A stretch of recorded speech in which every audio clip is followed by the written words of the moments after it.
Hoy quiero hablar de la victoria, de la palabra que de alguna manera da base y nombre a nuestro trabajo ministerial. Quiero concretamente referirme a principios básicos de victoria, porque hemos escuchado en muchas ocasiones predicar, enseñar y hablar del varón perfecto como medida elemental y básica de nuestra fe en Jesucristo.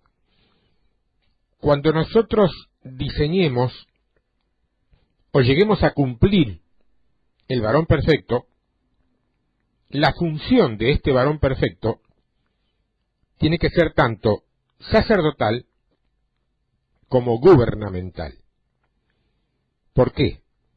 Porque somos reyes y sacerdotes.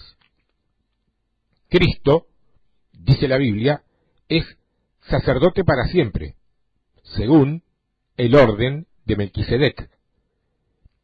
Y decir según el orden significa decir según el estilo, según las leyes que gobiernan ese sacerdocio.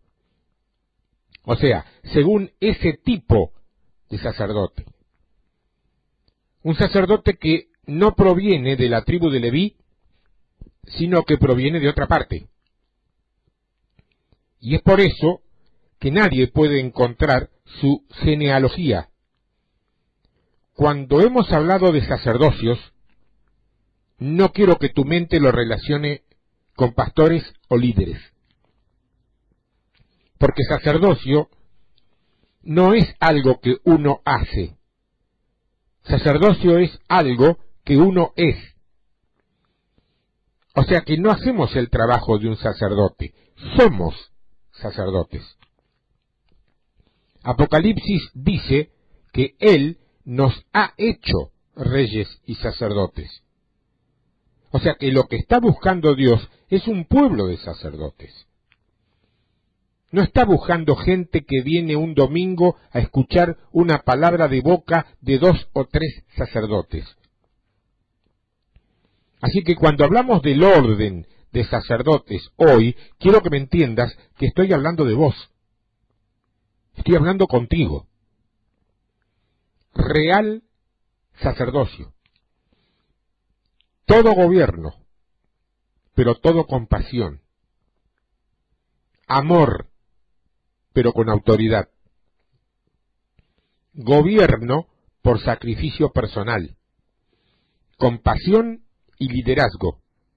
Dirección y amor. Por separado ya no es válido después de Cristo. Si separamos estas dos funciones, tendremos legalismo o autoridad sin amor. O tendremos todo amor sin corrección, sin dirección ni gobierno. Los dos por separado no nos llevan a ninguna parte. Con esto eliminamos un alto porcentaje de lo que llamamos iglesia. ¿No es así? Hay gente que ama tanto, pero tanto, que ama hasta el diablo. Creen en todo el mundo. Cero discernimiento. Cero discernimiento. Pero hay otros que no tienen autoridad en la casa y entonces vienen a mandar a la iglesia. Vamos a Hebreos capítulo 7. Vamos a estudiar tres principios que te pueden llevar a la dirección correcta y que podés llevarte vos a donde quiera que estés. A un trabajo, a la escuela, a una empresa, a lo que sea. Número 1, el principio de libertad. En segundo término, el principio de perfección. Este es muy importante porque Dios nos dio 5 ministerios para perfeccionar a los santos, ¿no? Si no entendemos lo que es eso, ¿Qué cosa es esa perfección? ¿Cómo vamos a terminar? Y en tercer lugar, el principio de grandeza. Libertad, perfección, grandeza. ¿Cómo ser grande en el reino?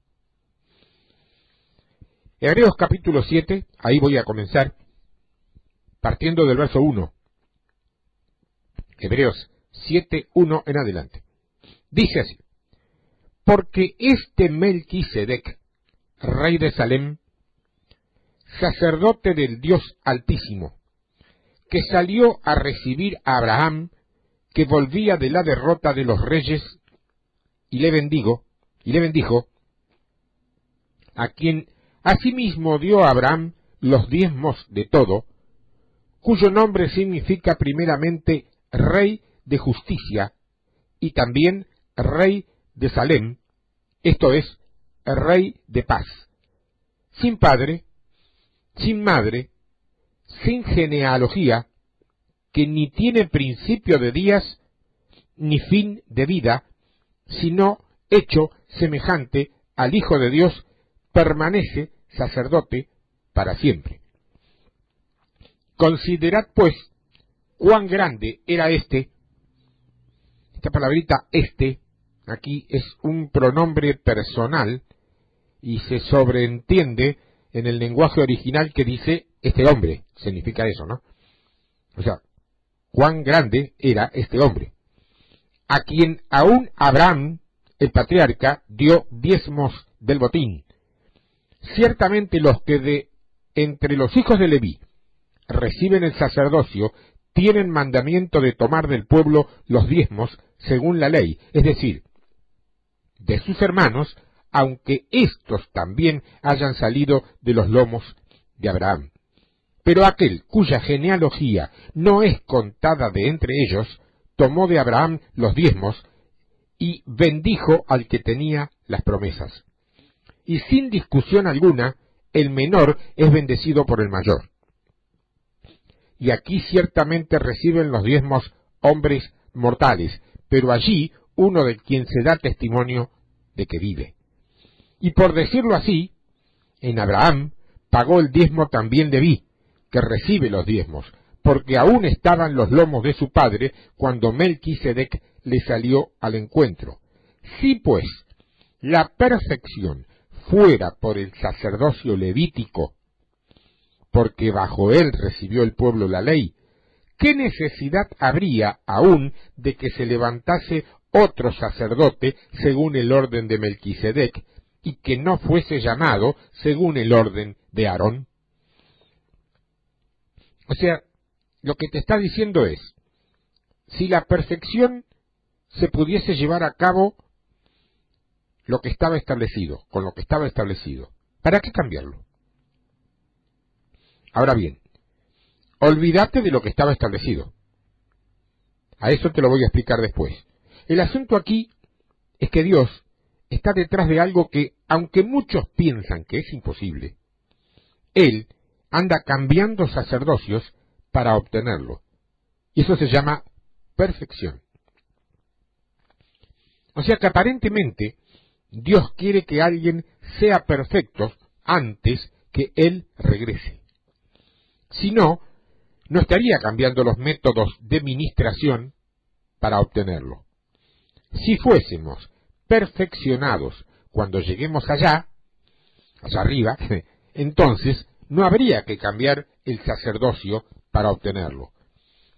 Entonces, lo que aquí estamos viendo es que la perfección no podía ser obtenida por el orden levítico, por causa de la ley. Vamos a observar este verso dentro del contexto de la restauración de la iglesia, que tiene que ver con la reforma de la iglesia.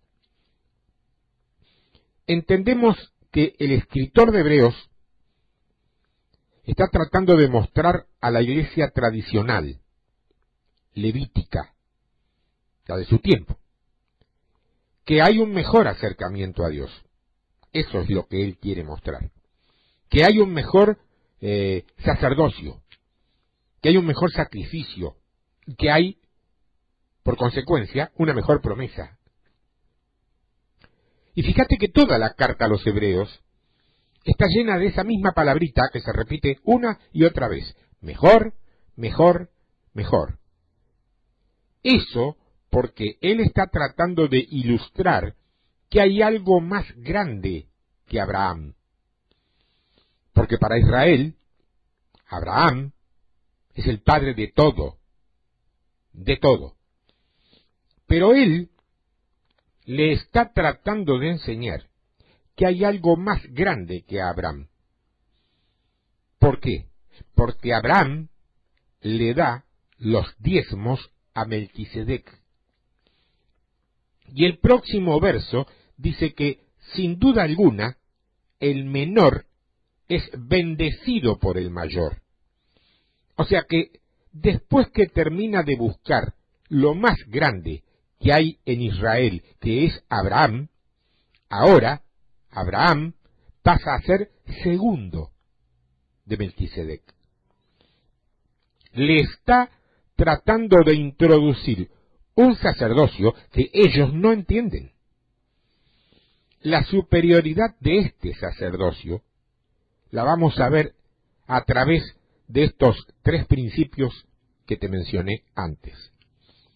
Según aplicamos la Escritura al día de hoy, el orden tradicional levítico que está cambiando en la carta a los hebreos representa para nosotros hoy nuestra previa posición de creencia, es decir, lo que creíamos hasta ayer. Lo que usábamos hasta hoy para perfeccionar gente que ya se muestra ineficaz para hacerlo. Sea eso carismático, sea eso pentecostal, sea eso lo profético, sea eso el mensaje de prosperidad, sea eso los ritos, no interesa. Lo que estamos haciendo, que necesita cambiarse para satisfacer la demanda de la necesidad presente. Eso es el orden levítico. Tu previo mover, que termina hoy. Posiciones de fe a las cuales éramos leales, pero que ya no garantizan perfeccionar a nadie. Cuando tu condición presente se muestra ineficaz para satisfacer la inmediata demanda, es tiempo de cambio. Estamos transicionando constantemente, así que sea que venga de un trasfondo pentecostal, de un trasfondo carismático, de la palabra de fe, independiente o lo que sea, lo que está por venir a la tierra demanda un cambio de sacerdote. Este cambio, esta reforma, este sacerdocio, viene ministrando ciertas cosas en la tierra. Lo primero que viene ministrando es liberación. Mira Hebreos capítulo 9. Cuando Cristo vino a la tierra a implementar una reforma, Él decretó en contra de la iglesia establecida. Escogió, eligió y separó a 12 hombres y empezó una iglesia nueva y después se fue. Si resumimos la vida de Cristo, Él vino, salió de su camino para pelearse con todos los líderes de la iglesia, luego decretó en contra de esa iglesia, bautizó una iglesia nueva y se fue. Fue un reformador. Ese es el mismo Cristo que te vendieron como un Jesucito todo amor. Claro, amor, pero con gobierno. Amor con gobierno. Era del orden de Melquisedec. No era todo amor como lo hemos aprendido, enseñado y predicado por siempre. Es el orden de Melquisedec. Cristo es el primogénito entre ellos. Y de ahí para abajo, todo lo que funcione fuera de ese orden no es legítimo. Amor con gobierno. Porque si no hay dirección, la compasión no vale nada. Tener compasión sin inercia, sin una jornada en la vida que te lleve a un destino, es perder el tiempo. Tiene que haber gobierno, tiene que haber amor en tu vida con gobierno.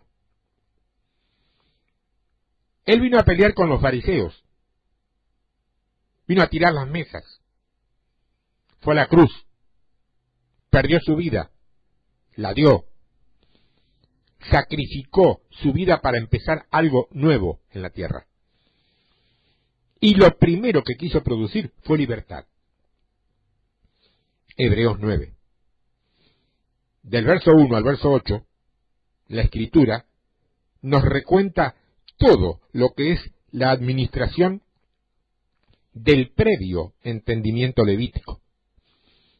Por eso dice el verso 8, dando el Espíritu Santo a entender con esto, o sea, que toda la administración del tabernáculo era solo para dar a entender algo, en una sombra, que aún no se había manifestado el camino al lugar santísimo, entre tanto que la primera parte del tabernáculo estuviese en pie.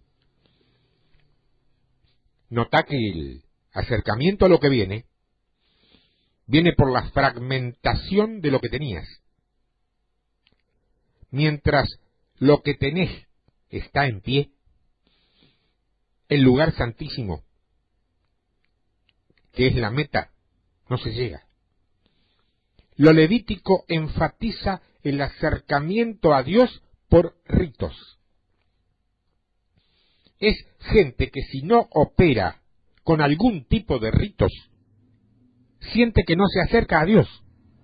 Si no se pone de rodillas, si no cierra los ojos, si no tiene la Santa Cena, si no venís al culto del domingo, si no hay una imposición de manos, si no hay un altar. Escúchame, quiero que entiendas que estoy hablando con vos,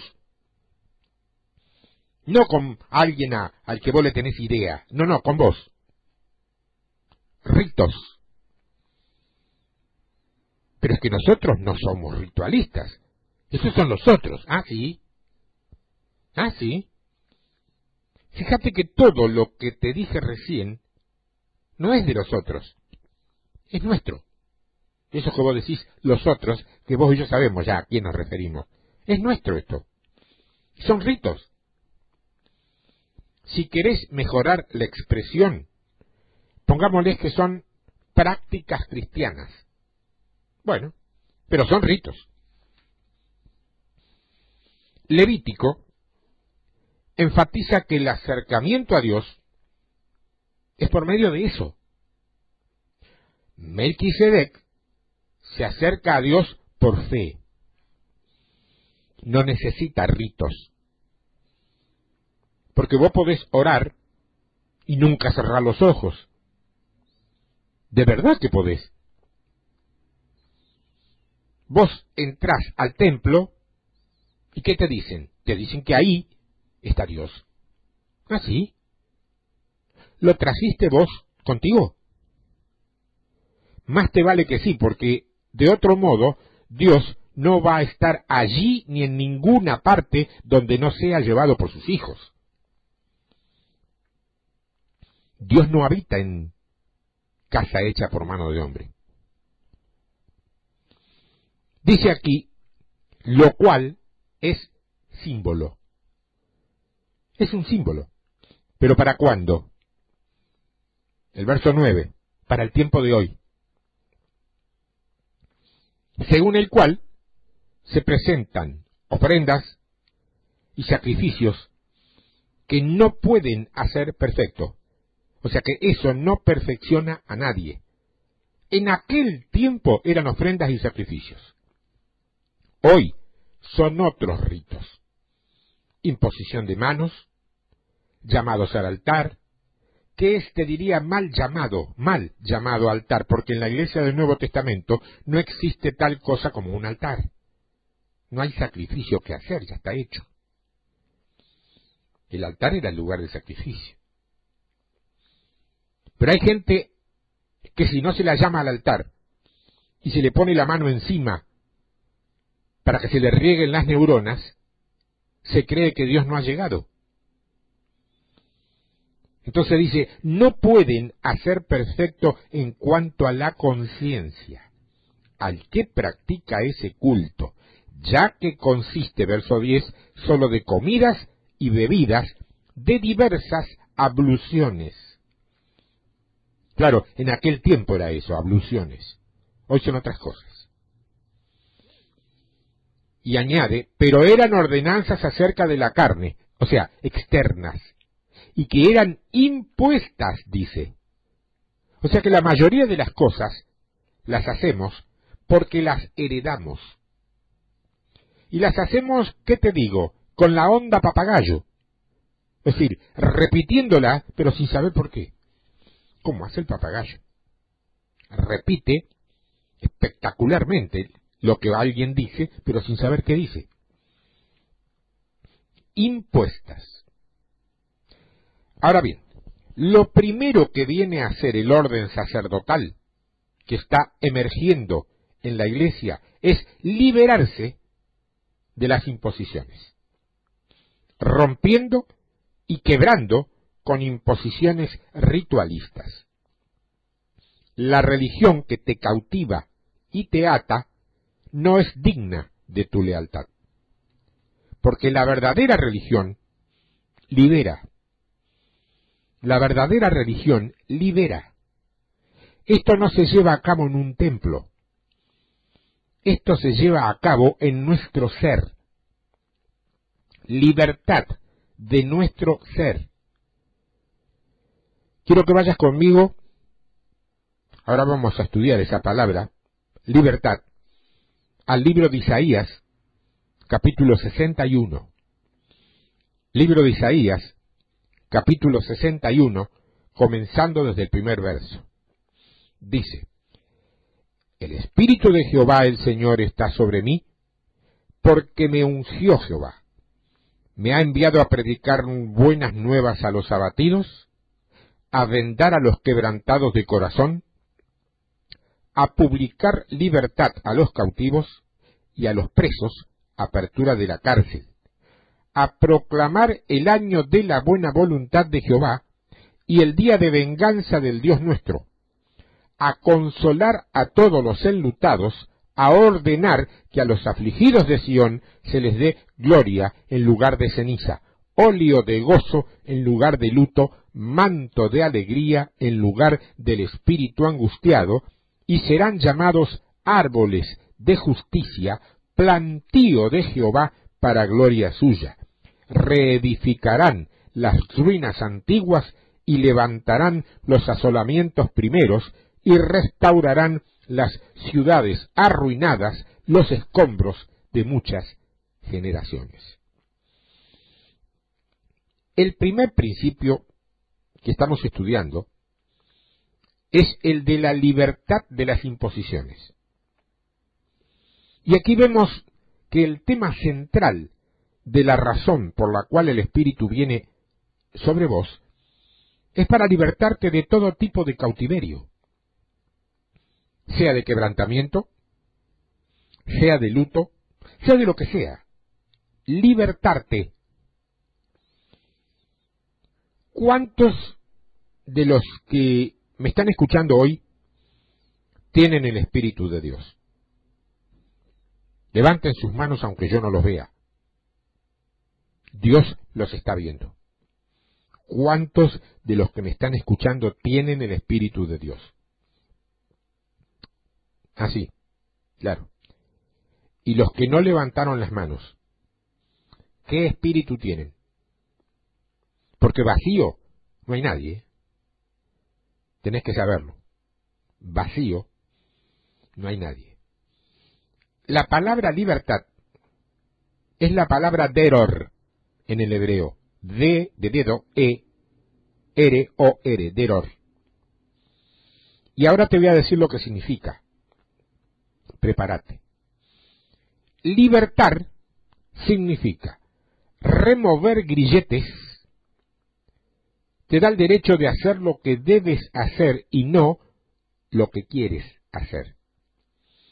Esto quiere decir que cuando el Espíritu viene, remueve de tu vida los obstáculos que no te permitían ser aquello para lo cual fuiste creado para que fueras. ¿Lo entendiste o te lo repito? A ver si puedo armarlo igual. Cuando el Espíritu viene, remueve, sacude de tu vida todos los obstáculos, los tropiezos o las cosas que no te permitían hasta allí ser aquello para lo cual fuiste creado que fueras. Eso significa que si vos sos salvo y estás en la iglesia y no estás haciendo lo que debes hacer, vos no necesitas oración. Necesitas una paliza. Porque el Espíritu te quitó todos los obstáculos que no te permitían hacer lo que fuiste creado para hacer. Lo que resta después, ¿sabes cómo se llama? Se llama responsabilidad. Y eso no es ningún demonio que yo sepa. Me gustaría preguntar a los que me están escuchando, ¿cuántos son libres? Ya, olvídalo. Olvídalo. Libertad es el estilo de vida que expresa total sumisión del gobierno de Dios. Libertad es total sumisión al gobierno de Dios. Claro, no te encaja, tenés otro concepto de la libertad, tenés el concepto mundano. Por ejemplo, Jesús. Jesús fue y es el hombre más libre de la tierra, ¿sí o no? Sin embargo, nunca hizo lo que a él se le antojaba hacer. Él dijo, yo no hablo mis palabras, hablo lo que el Padre habla. Dijo eso, ¿no? ¿Qué quería decir con eso? Quería decir algo así, no puedo decir lo que me da la gana, lo que queda lindo, lo que me resulta simpático o lo que me hace quedar simpático ante los demás. Tengo que decir lo mismo que él dice. Me miren como me miren. Las cosas que yo hago no las hago yo, las hace él a través de mí. ¿Vos sabés cuando yo digo esto me miran con descreimiento? Como si yo estuviera en una falsa modestia. Dios me libre. ¿Qué falsa modestia? No solo tengo que decir esto, tengo que creer que esto es así, de lo contrario no tengo futuro ministerial. Y si no tengo futuro ministerial, no soy yo el que se perjudica, soy yo el que no está cumpliendo aquello para lo cual fui creado. Él dice, si me has visto a mí, en realidad no me viste a mí, has visto al Padre. ¡Wow! Me gustaría saber cuántos de nosotros podemos decir lo mismo. Las palabras que yo digo no son mías, son de Él. Sí, pero nosotros inventamos el copyright cristiano. Si alguien copia lo que yo digo, tengo derecho a hacerle una demanda, por favor. Por favor. Si lo que yo digo no lo digo yo, lo dice Él a través de mí. ¿A quién estoy demandando? ¿Al Espíritu Santo? Claro, lo que yo digo tiene que ser algo que yo creo que yo hago. ¿Se entiende, no? Pero, claro, las cosas que yo hago no las hago yo. Las hace Él. Las palabras que yo digo no son mías. Una sola vez habló Jesús en la Biblia. Una sola vez habló Jesús, Él, en la Biblia.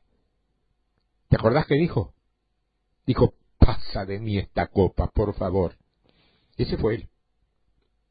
Ese sí fue Él. Pero al toque, como decimos aquí, salió su espíritu a decir, porque eso ya lo dijo el Espíritu, pero que no sea mi voluntad, sino la tuya. O sea que si fuéramos a hacer una biografía de Jesús, surgiría la pregunta, remanida, pero clave. ¿Conocemos a Jesús?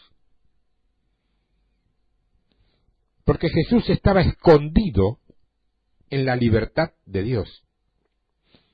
La libertad siempre es expresada bajo gobierno. La verdad es que no hay libertad sin límites. Porque vos dejas jugar a tu hijo en la calle, pero le decís que no cruce del otro lado, o que no se meta en la casa del vecino, ni que tampoco le tire la cola al perro ese que está pasando. Y él está libre, pero se cuida muy bien de no hacer lo que le has ordenado que no haga. Entonces la pregunta es, ¿qué hará tu hijo si no le pones esas directivas? Irá de aquí para allá, siempre mirando hacia atrás para ver si vos le decís algo. En suma, no se siente libre porque no sabe qué cosa puede hacer con tranquilidad, porque a vos te agrada, y qué cosa no le conviene hacer, porque a vos te desagrada. Eso es libertad. Ahora, si vos le marcás los territorios, dejándole bien claro todo lo que puede y todo lo que no puede hacer, dentro de ese perímetro que le diste, él corre, salta y hace tumbas de carnero sin mirarte ni siquiera una vez, porque no lo necesita. Es libre por obediencia. Eso nos demuestra que la verdadera libertad tiene limitaciones de expresión. Son puestas por el gobierno del espíritu de la ley que está escrita en tu corazón. Yo soy bien libre, pero lo que pasa es que mi libertad asusta a mucha gente. Lo entiendo, ¿eh? Porque hay gente que no sabe ser libre. Si no se le dice a cada momento qué debe hacer. A mí me escribe gente que dice que se ha liberado de Babilonia, pero me ponen, pone su vida a mi disposición para que yo le marque y le dicte todo lo que tiene que hacer de ahí en adelante. Escúchame, sale de una esclavitud y voluntariamente se mete a otra, de hombre. No es ese el camino. No es ese el camino, porque no están sometidos al gobierno de la palabra que leen. Libertad, deror, el derecho de hacer lo que debes hacer y no lo que querés hacer. Libertad no es echar fuera dominio, es someterte al dominio. Otra cosa que significa libertad, otra cosa, no es una finalidad en sí misma, es un medio hacia un fin. Él dice que te cambia, te revierte la condición, te quita el luto y te da el gozo, te quita la ceniza y te da la alegría. O sea, la libertad es un medio para llegar a otro lugar. Te saca para introducirte, no te deja en el desierto. Ser libres no es el fin, es el medio para ir en búsqueda del varón perfecto. Él te libera para que vos te conviertas en lo que viniste a ser y a hacer. No para que hagas lo que a vos te da la gana, que normalmente va a ser equivocado y malo. Y después dice ahí que somos plantíos de Jehová. Si somos libres, seremos plantíos de Jehová. O sea que la libertad siempre muestra la evidencia de la cultivación, del cultivo de Dios. Si sos libre, estás cultivado. Pero para estar cultivado tenés que estar plantado. O sea, extraer lo bueno que hay por dentro, plantado, firme. La palabra es Iyil, árboles de justicia. Significa estar establecido, ser fuerte por dentro, inamovibles, con estatura. Es exactamente lo que alguien denominó, y yo tomé, como principio iceberg. ¿Sabe lo que es el iceberg? Principio témpano. ¿Sabe lo que es un témpano? Por fuera se ve una décima parte, casi sin título. Pero por dentro, por abajo, nos alcanza y sobra para hundir al Titanic. 9 décimas bajo el agua que no se ven. Y por fuera, un título que no significa nada. Principio témpano. Excelente. Lo que ese siervo encontró, y yo copié, y tomé y hice mío. Porque a él se lo dio el Señor, y yo me permito usarlo, porque creo que es así. Hay mucha gente que está buscando títulos, pero la gente que tiene ese principio, témpano, no necesita títulos. Porque al llegar ellos a la escena, la gente los acompaña porque les reconoce un grado de autoridad que no se regala ni se obtiene en ningún seminario ni presbiterio denominacional. ¿Te queda claro? Árboles plantados. Eso es cuando vos no abusás de la libertad. Cuando sabés aprovechar la gracia de Dios. Porque la gracia de Dios vino para hacerte ser quien debías ser, no para que vos hagas lo que te da la regalada gana. La libertad incluye la habilitación e involucración en el proceso de reparación humana. Porque si un día sos libre para reparar a otros. Dice que reedificarán la desolación de muchos en oración. O sea que libertad incluye involucrarte. Es imposible estar libres y no estar involucrados con lo que Dios anda diciendo y haciendo en este tiempo presente. Si vos tenés el Espíritu de Dios, sos libre. Y si sos libre, esa libertad incluye estar involucrado en la obra del reino de Dios en la tierra. Si no lo estás, vos no necesitas oración, necesitas liberación. Porque eso es una suma de desobediencia, indisciplina, falta de sumisión a Dios, falta de compromiso, falta de responsabilidad, y en suma, falta de amor y de fe para hacer lo que se nos ordena hacer. Esto es pan, pan, y vino, vino. ¿Te acordás del dicho? Pan, pan, y vino, vino.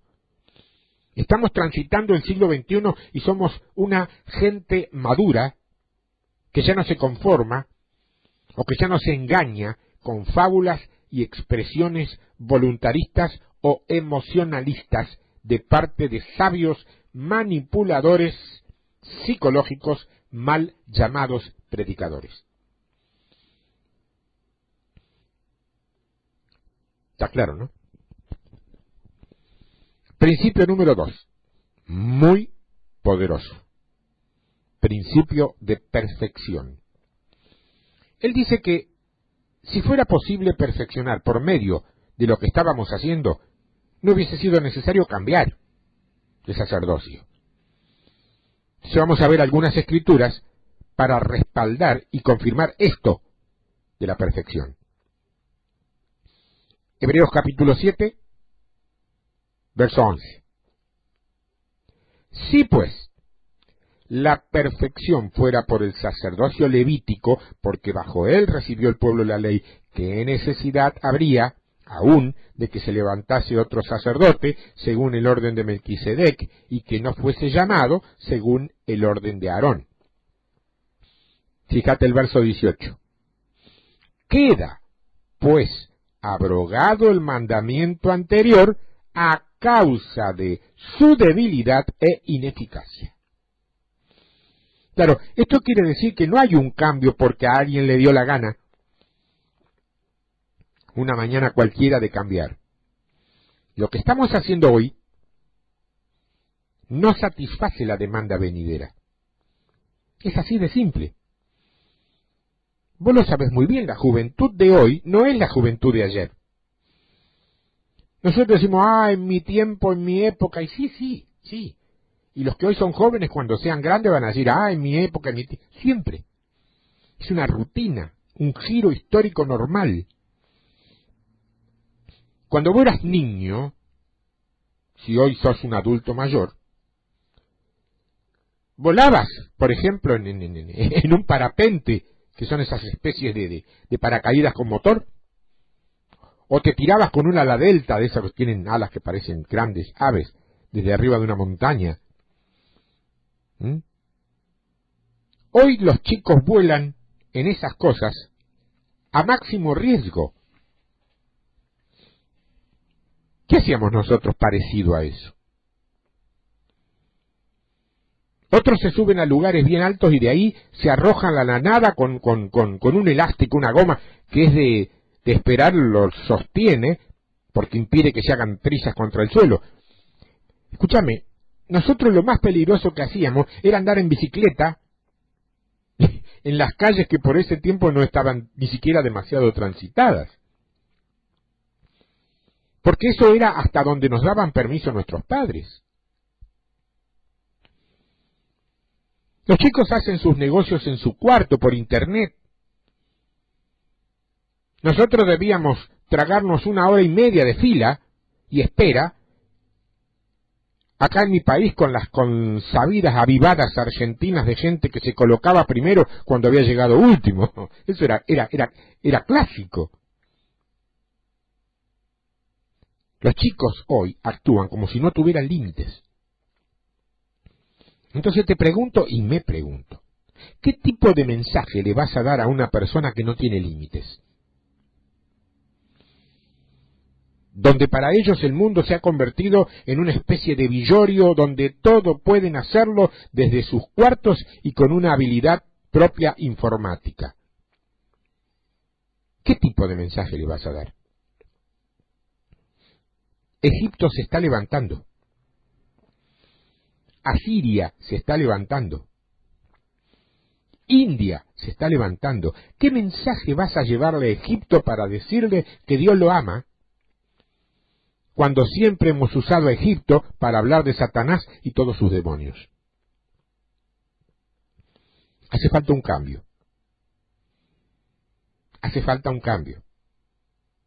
Porque la demanda espiritual de este tiempo, de ninguna manera, es satisfecha por un culto dominguero, por una danza bulliciosa, alegre, o por 4 o 5 hermanitas caídas en el piso luego de una imposición de manos.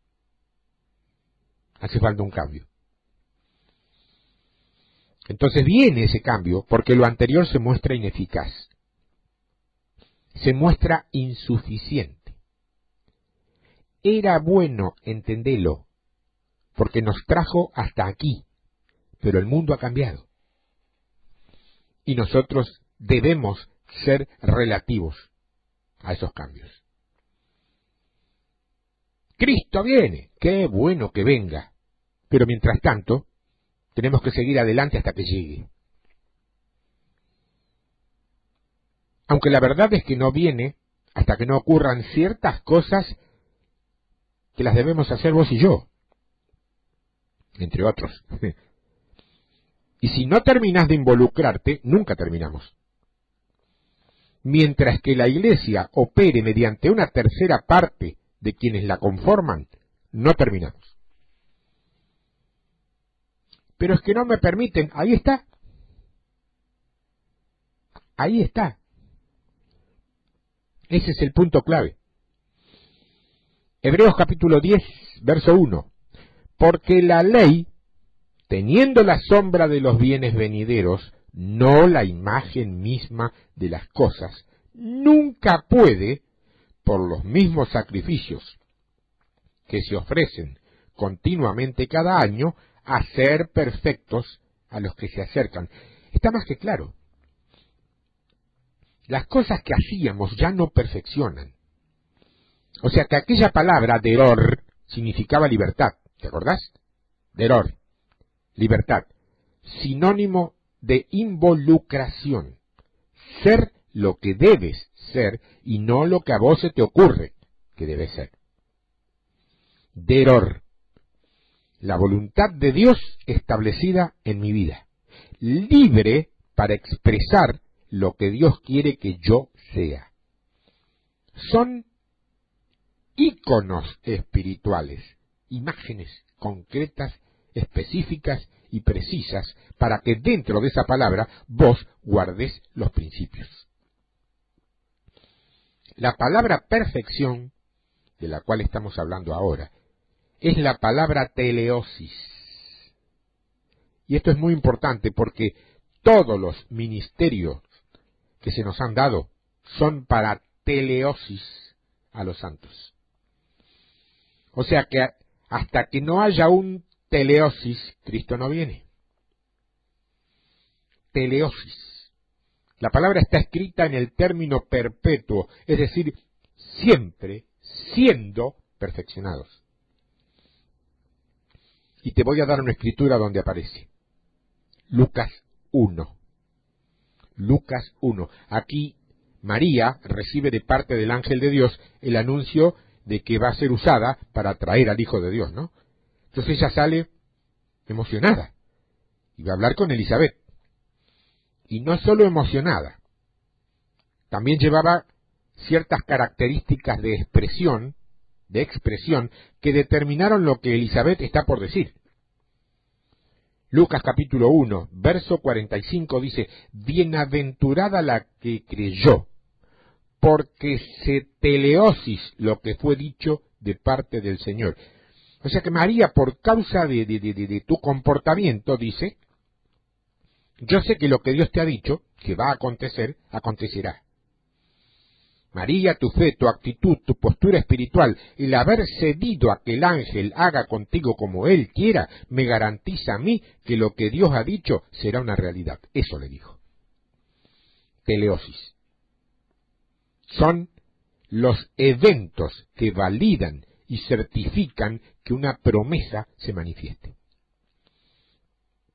Si Dios no tiene un agente teleosis, lo que ha prometido no sucede. Teleosis es madurez, perfección. Es lo siguiente. Dios, todo lo que fue decretado para Argentina será porque yo existo. Llueva, truene o vengan tsunamis, yo no me detengo. Y por eso podés confiar que lo que vos has dicho será, porque has llegado a un estado de teleosis. Teleosis es no desviarse de la inercia de los propósitos de Dios por causa de la hostilidad que el mundo natural produce. O sea, se te acabaron las excusas.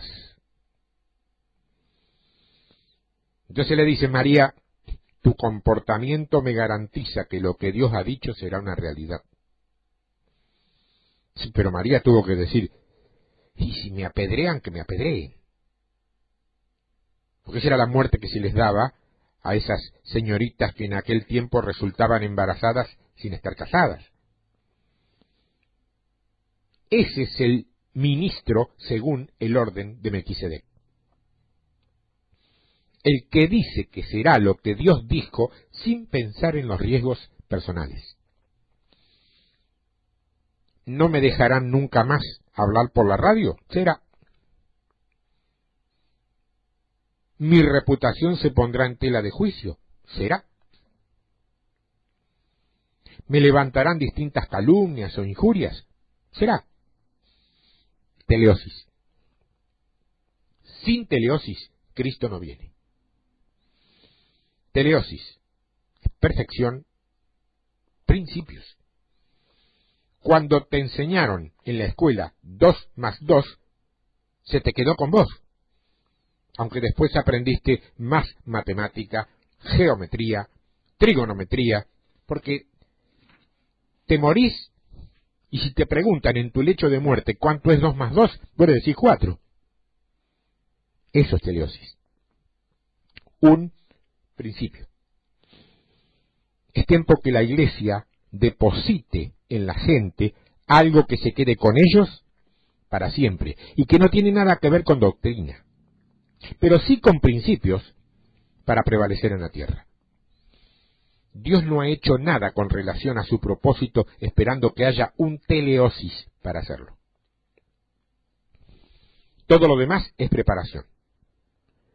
Cuando tenga el teleosis, entonces que la plenitud del Espíritu venga para la tierra, entonces te contaré un cuento.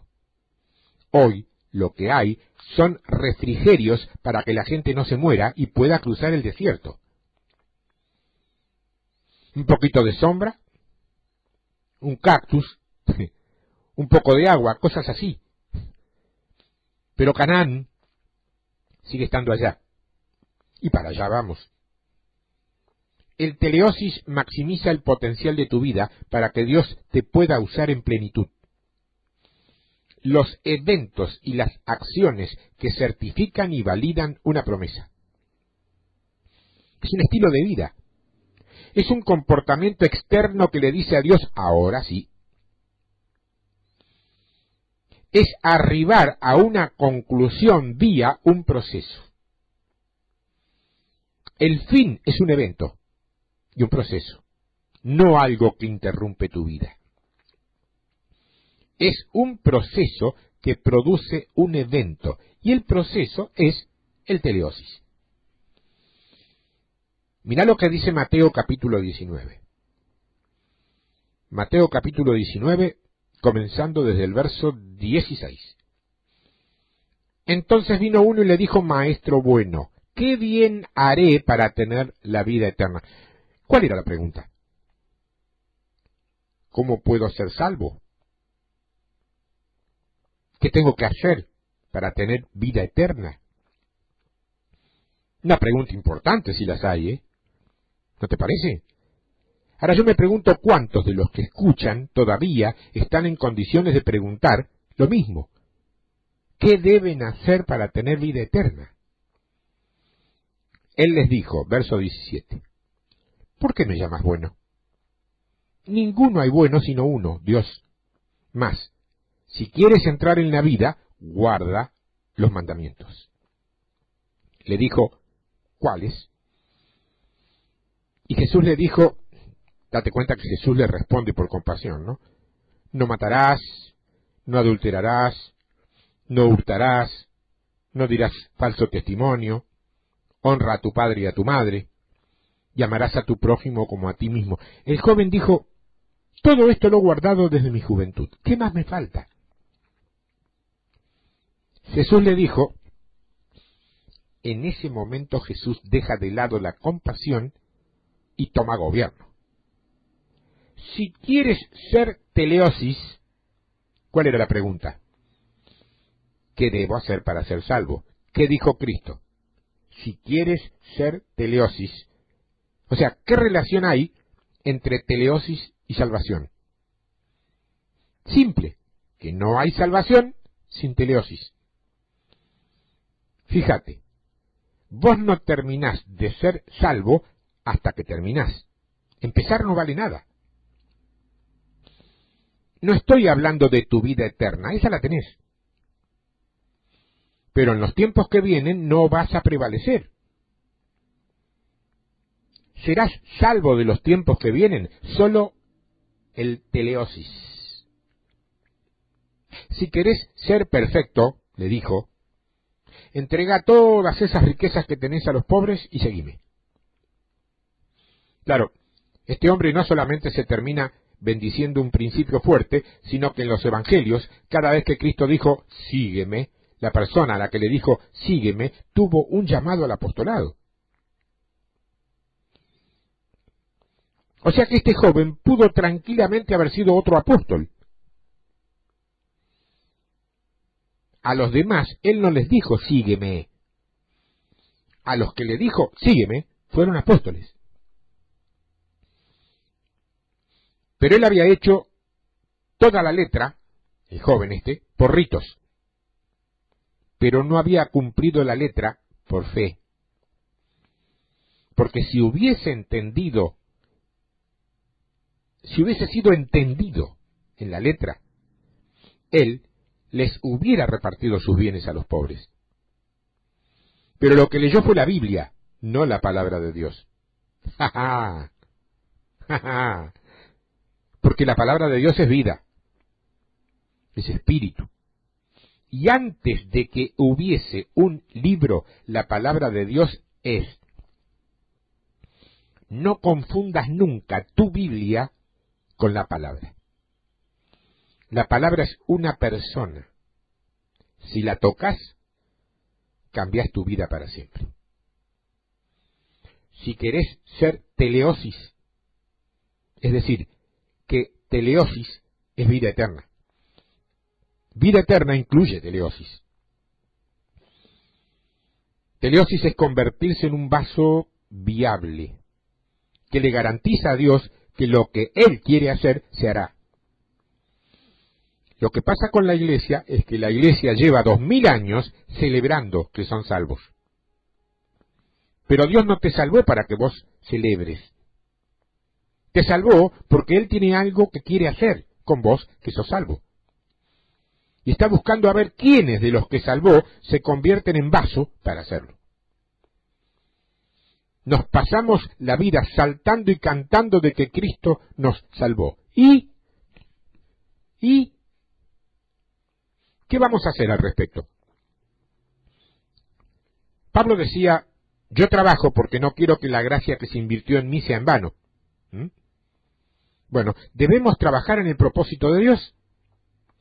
Dios quiere expresarse en la tierra como rey y sacerdote. Y todo eso a través nuestro, a través tuyo, a través de ustedes. Eso significa, por ejemplo, que cuando hay caos en tu trabajo o en tu escuela, vos sos la solución. El maduro es el que se aplica para Dios en la sociedad, no el que se indoctrina. En Hebreos capítulo 6, verso 1, dice, por tanto, dejando ya los rudimentos de la doctrina de Cristo, vamos adelante a la teleosis, no echando otra vez el fundamento del arrepentimiento de obras muertas, de la fe en Dios, de la doctrina de bautismos, de la imposición de manos, de la resurrección de los muertos y del juicio eterno. Lo que dice aquí es que debemos olvidar esas cosas elementales y caminar hacia teleosis. Y cuando habla de las cosas elementales, se refiere a la imposición de manos, al mover de la fe, al mover carismático, al mover pentecostal, elemental. Es imposible alcanzar lo que viene sin olvidarse de lo que tenemos.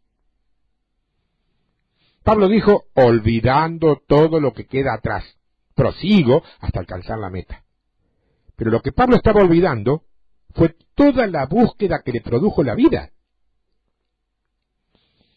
Porque en los versos anteriores, él dice, yo soy hebreo de hebreos, fariseo de fariseos, graduado con máster en divinidad, tengo más de 100 diplomas en la pared. Escúchame, si vos te crees que tenés mucho para gloriarte en la carne, Pablo dice, yo tengo mucho más. Me leí todos los mejores comentarios y realicé todos los cursos dictados por los seminarios correspondientes. Eso dice Pablo hoy. ¿Cómo termina? Pero a todo eso lo considero pérdida. ¿Qué estaba considerando como pérdida él? El resultado de su vida. Con tal de encontrarme en él. Para llegar a lo próximo en la agenda de Dios es imposible hacerlo sin considerar como pérdida lo primero. Hay gente que quiere venir trayendo todos sus equipajes anteriores. Entonces traen las malas costumbres, los matrimonios mediocres, las indisciplinas varias, la falta de espíritu paterno, muchos más. Pero no hay de esos allí escuchándome, creo. Así que voy a seguir con otra cosa. espero. Tenemos después el principio de grandeza. En el capítulo 7 y verso 4 de Hebreos dice: considerad pues cuán grande era éste a quien aún Abraham el patriarca dio diezmos del botín. La palabra grande, en ese lugar, ahí, es la palabra pelikos. P de pato, L-I-K-O-S, pelikos. Las otras que aprendiste te acordás, ¿no? Deror y teleosis. Dice: considera cuán grande es este hombre que aparece una sola vez en la Biblia y afecta toda la historia bíblica. Eso más o menos. Vos tenés que considerar cuán grande es Melquisedec, que el sacerdocio levítico, estando en los lomos de Abraham, le diezma a Melquisedec. Aunque Melquisedec viene a sustituir el sacerdocio levítico. Yo me pregunto cuántos hombres de Dios, reconocidos, importantes, prestigiosos y famosos, le diezmarían a un ministerio que viene a reemplazarlo. Antes de que todo termine, eso es parte de teleosis. Y ya está aconteciendo, ¿eh? Suponte que vos estás como líder de alabanza en tu iglesia. Y un día aparece pidiendo ser admitido como miembro de tu iglesia uno de esos grandes cantantes que todo el mundo respeta y compra sus CD o DVD. ¿Me vas a decir que no te vas a hacer a un costado y le vas a ceder el comando de la alabanza a él?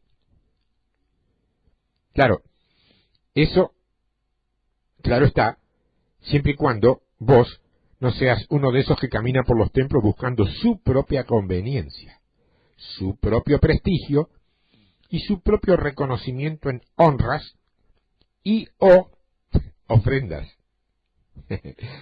Me río porque yo sé por qué me río. Si no lo sos, le dejarás lugar al que vos sabés puede honrar mejor y con mayor excelencia a Dios.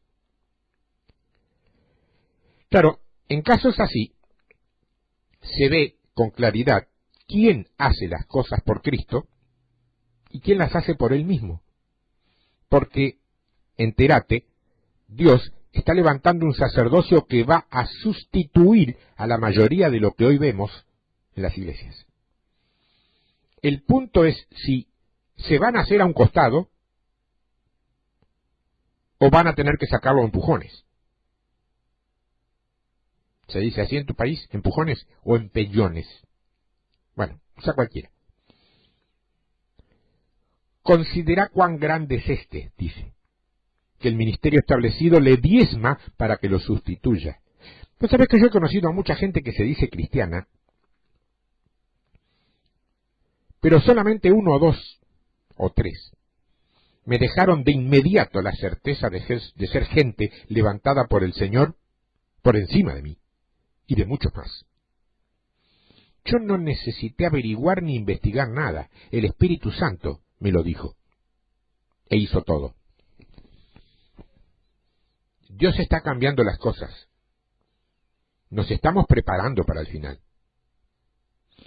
Hay otra raza de hombres en la tierra que se arrojan, qué sé yo, de aviones, de montañas, y que cuando hablan no le tienen temor a ninguna clase de política religiosa.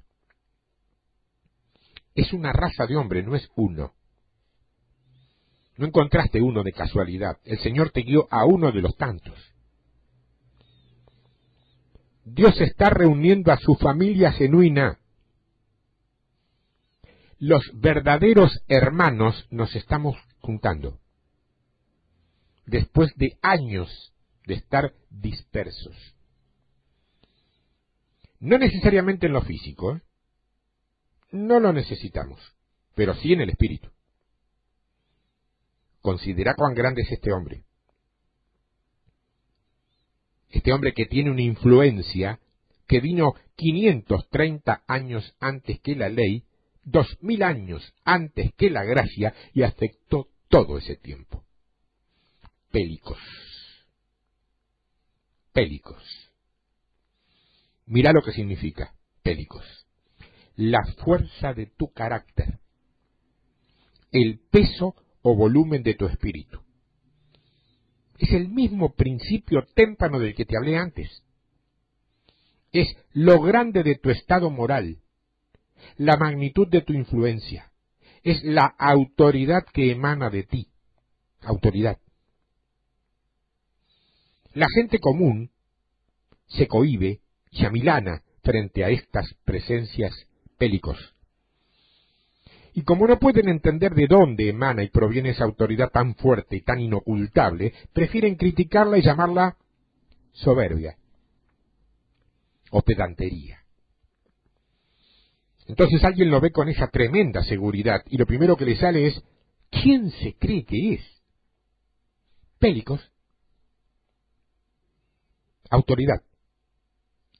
La autoridad no tiene volumen ni título. Solo tiene esa certeza de yo sé, que sé, que sé, que sé y que sé, pero no sé por qué lo sé. Parafraseando ese verso, leemos, considerad la magnitud de la influencia de este hombre que nacen de la profundidad y el volumen de su carácter y la grandeza de su estado moral.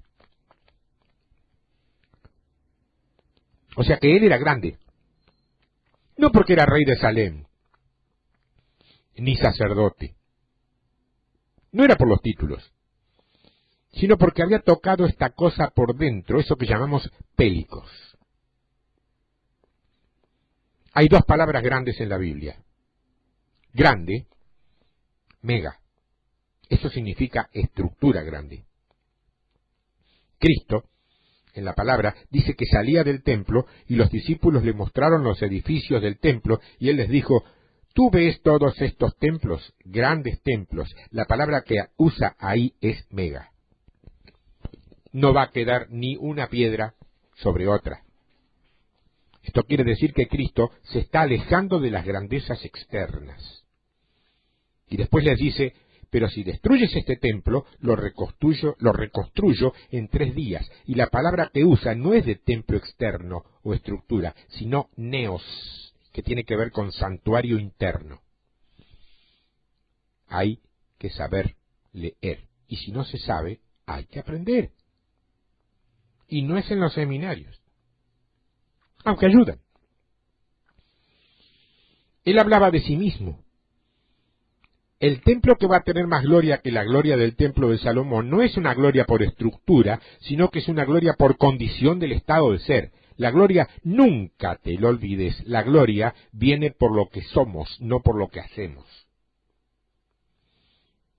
Nuestro producto, la iglesia es una factoría y el producto es una calidad de gente. Entrás aquí con una célula cerebral y salís con 2. Entrás con un idioma, salís con 2. Es un producto y el producto es gente, nada menos, gente. Es una calidad de existencia. Estamos redefiniendo lo que es un ser humano. Una clase de ser humano que todavía no se ha visto en la tierra desde que Adán cayó. Lo que hemos visto son hombres, pero ser humano, con dominio sobre la tierra como debe ser, todavía no. Si con esto estoy destrozando tu doctrina, te pido disculpas. Lo reconozco y está bien. Pero ¿cuántos saben que vamos a reinar en el universo? ¿Y cómo se supone que lo vamos a hacer cantando cancioncitas o viniendo todos los domingos a un templo? ¿Cómo vas a reinar en el universo así? Pélicos. El énfasis en el carácter interno, no en la pompa o las actitudes externas. Nada que ver con ningún esplendor que se vea desde afuera. Grandeza no tiene nada que ver con títulos, ni con posiciones, ni con admiración externa. grandeza tiene que ver con las dinámicas internas, con la tecnología que usa el ser humano para expresar su ser en la tierra. La excelencia no es una forma de vestir, es un espíritu que te viste bien, aunque estés en tu casa viendo televisión. Excelencia no es sentirte bien cuando venís a un templo, es un espíritu que no te permite estar sucio. Vamos a terminar, se ha levantado otra generación. Fíjate Mateo capítulo 20. Mateo capítulo 20, verso 20. Entonces se le acercó la madre de los hijos de Zebedeo con sus hijos, postrándose ante él y pidiéndole algo. Él les dijo, ¿qué quieres? Ella le dijo, ordena que en tu reino se sienten estos dos hijos míos, el uno a tu derecha y el otro a tu izquierda. ¡Qué ridícula! ¡Ridícula! Entonces Jesús, respondiendo, dijo, no sabéis lo que pedís. ¿Podéis beber del vaso que yo he de beber y ser bautizados con el bautismo que yo soy bautizado?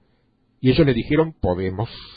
Él les dijo, sí, a la verdad de mi vaso beberéis y con el bautismo con que yo soy bautizado seréis bautizados, pero el sentaros a mi derecha y a mi izquierda no es mío darlo, sino a aquellos para quienes está preparado por mi Padre.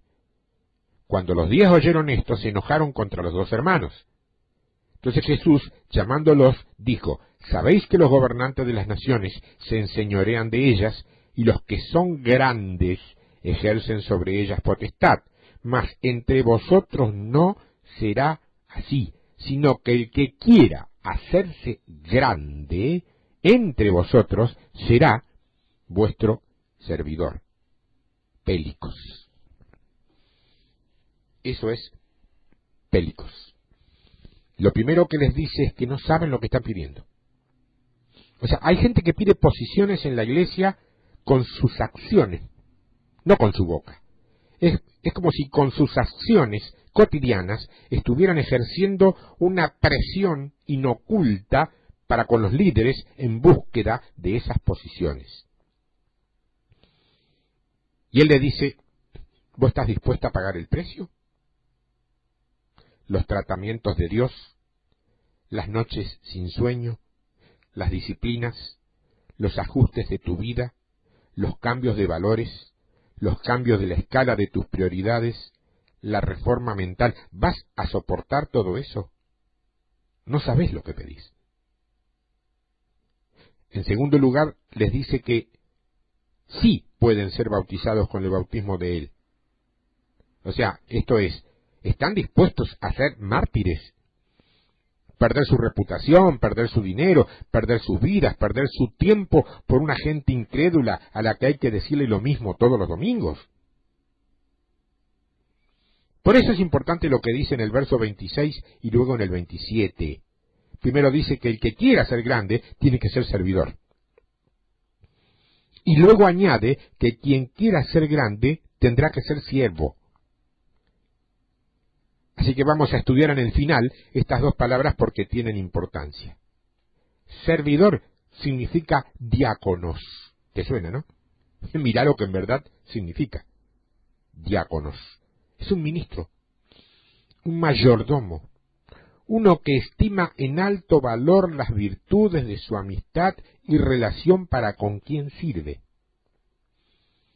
O sea que si yo soy diáconos de Dios, lo más importante es a qué altura yo estimo mi relación con Él. Fíjate que hay dos tipos de arrogancia. Una es orgullo y la otra es falsa humildad. Y te voy a decir que la falsa humildad es peor que el orgullo. Otra definición. Es el reducirse respetuosamente a sí mismo para promover la grandeza de otro. Pélicos. No es andar metiendo los codos para correr al otro de su posición mejor para ocupar la voz. No. Hay otra definición. Servir a otro con tal de que ese otro llegue a ser grande. Asistir a otro por medio del rendimiento de tu propia aspiración. prestando toda tu energía para que el otro entre en dinámicas de grandeza. Eso es diáconos. ¿Estás entendiendo de qué estamos hablando? Verdaderos diáconos.